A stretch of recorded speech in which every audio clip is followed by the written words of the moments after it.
All right, guys, so we're going to be going over some important tips when trading stocks and options, specifically when to take profits. So, as we can see, we're going to be using GameStop as an example. And if you traded GameStop back in 2020, right before the squeeze, then you were sitting pretty.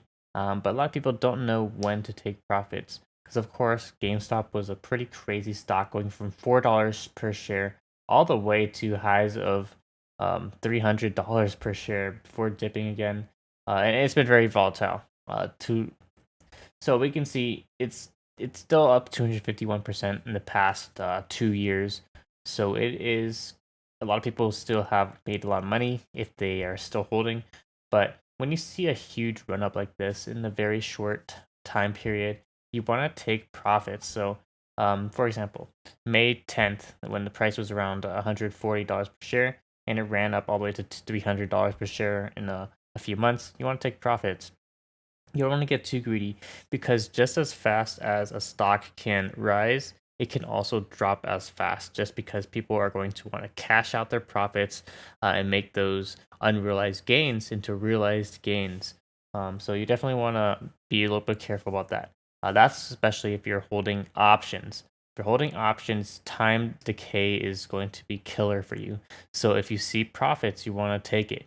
So for example, if you're holding 5 call options and your contracts run up to say 100%, you could sell partial of your position. So you could sell like 2 or 3 year contracts and hold the rest just as some runners because you're cashing out some of that profits. You're locking in your gains. And overall, you're just reducing your risk in case the trade goes sideways or even downwards against your favor.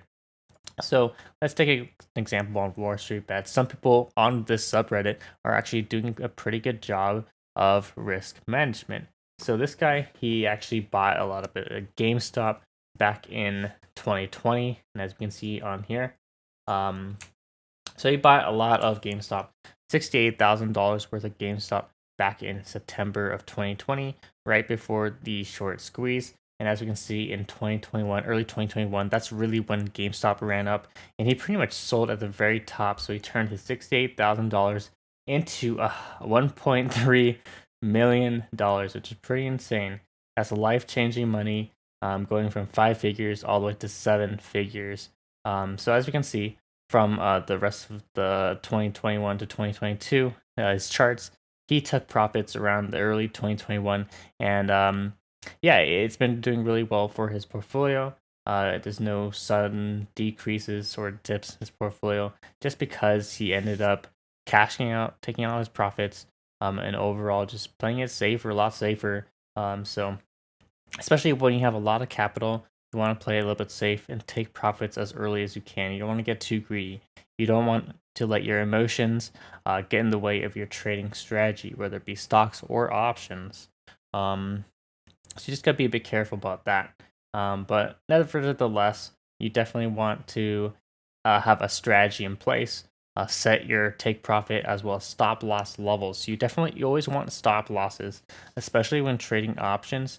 Just because if the stock goes against your position, you can lose a ton of money. So you want to set stop losses, whatever you're comfortable with. Say 20, 30%, all the way up to 50% would be a good area for a stop loss, in my opinion, depending on how long of a trade you're expecting it to play out. So that's about it for this video. We just want to give a heads up to a lot of you guys because the market's been very choppy lately, and I see a lot of people not using proper risk management, getting greedy, trying to get rich short term, which just isn't possible. You just want a bunch of consistent winners, and overall, that will make you a lot of money in the long term.